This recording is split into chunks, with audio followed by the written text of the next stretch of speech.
नमस्कार। आसंता एप्रिल 8 सूर्य पराग हेबाकु जाउछि, जहाकू अत्यंत खास कुहा जाए। आज आपण को एमिति गोटे खास विषय कहबाकू जाउछि, जहाकू कले आपणकर समस्या समाधान हेबार आशंका बहुत बेसी अछि।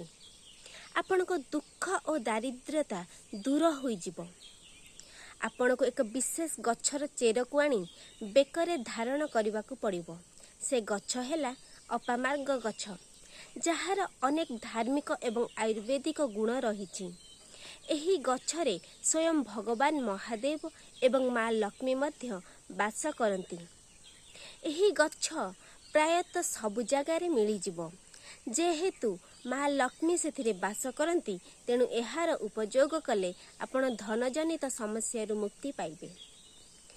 विश्वास रही जे समुद्र मंथन समय रे किछि बुंदा अमृत एही गछ उपरे पड़िथिला। एही गछर मूल रे माता गंगा बास करती। जदि आपणक दांत मूल रे जंत्रणा हेउछि, ताहेले एही गछर काठीरे दांत घसिले दांतर जंत्रणा दूर होइथाए। जदि आपणक आंठु गंठी जंत्रणा रही, तेबे एही अपामार्ग गछर मूल द्वारा आपण एही समस्यारू मुक्ति पाई परिबे। मंगलवार दिन हनुमान का बार होइथाए।